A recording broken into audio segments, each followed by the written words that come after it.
Welcome to The Explainer. Okay, so when we picture ancient Buddhist monks, we usually imagine these super solitary figures, right? Deep in uninterrupted meditation, totally zenned out. But the reality? We're talking about thousands of people living together. And that requires a whole lot more than just good vibes to keep things running smoothly. Today, we are cracking open an ancient text to see exactly how they managed the absolute chaos of communal living. Here is our roadmap for making sense of this massive legal code.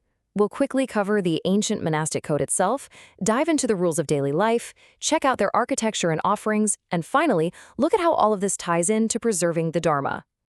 Let's jump right into the first part, the ancient monastic code, a framework for harmony. We really need to establish what this text is actually trying to accomplish. We're looking at excerpts from something called the 10 Recitations Vinaya. Now, forget mystical parables for a second. The Vinaya is essentially a highly structured regulatory framework. It's the legal code governing the day-to-day operations of early Buddhist monasteries. Think of it as a massive, super pragmatic HR and legal manual for ancient monks. It's literally the ultimate rulebook for keeping a booming community from completely falling apart at the seams. Which kind of makes you wonder, right? As this community swelled to thousands of individuals, how did the Buddha handle the endless stream of hyper-specific, totally mundane roommate disputes? Because, oh yeah, they absolutely had them. The text is actually formatted as this rapid-fire legal Q&A. Monks were dealing with incredibly relatable administrative red tape, and they'd bring these highly specific, everyday scenarios directly to the Buddha to set official precedents. And that brings us to the rules of daily life. Etiquette and infrastructure. This is where things get incredibly grounded, zooming way in on the microscopic details of living together. Like, here's a highly practical question they had to tackle. Can a monk cut in line for the bathroom or the water well? As the group got bigger, we actually see a whole cascade of complaints where senior monks tried to pull rank to skip lines for basic resources. And as you can imagine, in literally any group setting anywhere, this caused massive disruption and a whole lot of resentment. So what was the fix? A super strict first-come, first-served policy. The Buddha laid it down. The first to take uses it. Those arriving later must wait until finished. And this wasn't just for the bathroom. This was enforced for absolutely everything. Washing your food bowls, using shaving razors, even borrowing sewing needles to mend your clothes. You had to wait your turn. Absolutely no VIP passes allowed. Now, to maintain decorum, they also needed some surprisingly specific bathhouse etiquette. Monks were explicitly banned from shouting out "rub me" to get someone to wash their back. They couldn't wash in the same room as lay people. They were strictly forbidden from rubbing lay people. And get this, there was even a specific ban on using floating pumice stones to remove body hair. I mean, it paints such a vivid, almost hilarious picture of the very human issues they were trying to manage. And of course, even with all these rules, tempers still flared. Ancient monks had physical altercations. The text describes this one scenario where a monk actually dragged another monk by the ear, yelling for witnesses to prove he was attacked. The Buddha had to step in with a literal rule for this, basically saying, okay, from now on, you must not grab another's ear as proof of a fight. Simply tell a bystander. It is just so relatable to see these very human moments of conflict recorded so officially. But hey, they didn't just manage bath sponges and petty arguments. Let's shift gears to architecture and offerings, and look at how they handled sudden influxes of massive wealth. We see this through the continuous requests of a very wealthy, very enthusiastic lay disciple named Anathapindika. It's a stunning timeline of architectural escalation. In phase 1, he simply asks to build a humble stupa for some hair and nail relics. Simple enough, right? But he keeps coming back. By phase 2, he wants to paint the walls black, white, and red.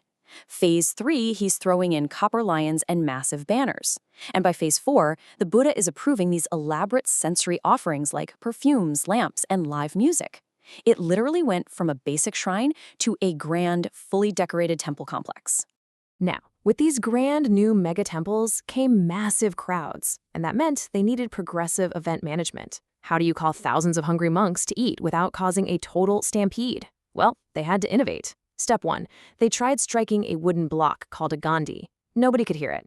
Step 2, they beat a drum on the ground. Still not loud enough. Finally, step 3, the Buddha approved beating a drum from a high, elevated place so the sound could actually carry over the massive crowd. Just amazing ancient logistics in action. And of course, with wealthy donors comes complex accounting. To manage all this new wealth, they developed a really sophisticated legal framework. They strictly segregated donations into 4 distinct buckets: stupa property, general sangha property, food property, and distributed goods. The text is incredibly firm about this. You were strictly forbidden from mixing these funds. You couldn't just take money meant for building a stupa and use it to buy lunch for the monks. It was a rigorous, highly transparent system of ancient accounting.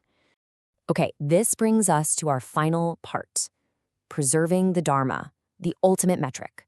We are going to zoom all the way out now to the philosophical core of why all these pedantic rules actually needed to exist in the first place.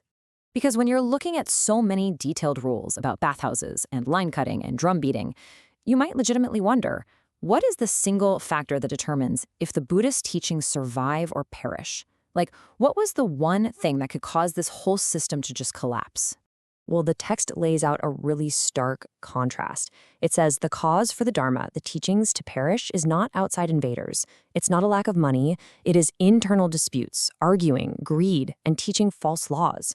On the flip side, the exact metric they use to measure survival is external harmony, a total lack of disputes, contentment, and correct transmission. Basically, a community at war with itself simply cannot preserve the teachings. And that right there reveals the true purpose of the Vinaya. All those seemingly mundane rules about lines and washing bowls and ear pulling, they weren't just about micromanaging people for the sake of control. All the rules serve one single goal: to prevent conflict, because dispute destroys the Dharma. They were explicitly and practically designed to stop the everyday friction that ultimately destroys a community from the inside out. Order creates peace, and peace preserves the mission. I want to leave you with this incredibly poignant decree from the text. It states, "Whenever monks live without dispute, do not argue and do not insult one another. Such a place should be heard of, remembered, and visited." It's beautiful, isn't it? It shows that genuine peace and mutual respect, right there in the daily grind of life, is the truest, most sacred sanctuary for the teachings to actually thrive. So, looking back at this 2,500-year-old administrative framework, it leaves us with a pretty powerful question. Think about our own modern organizations, our businesses, our communities. Are our rules fostering control, or are they cultivating true harmony? Are they intentionally designed to preserve our core mission, just like the Vinaya?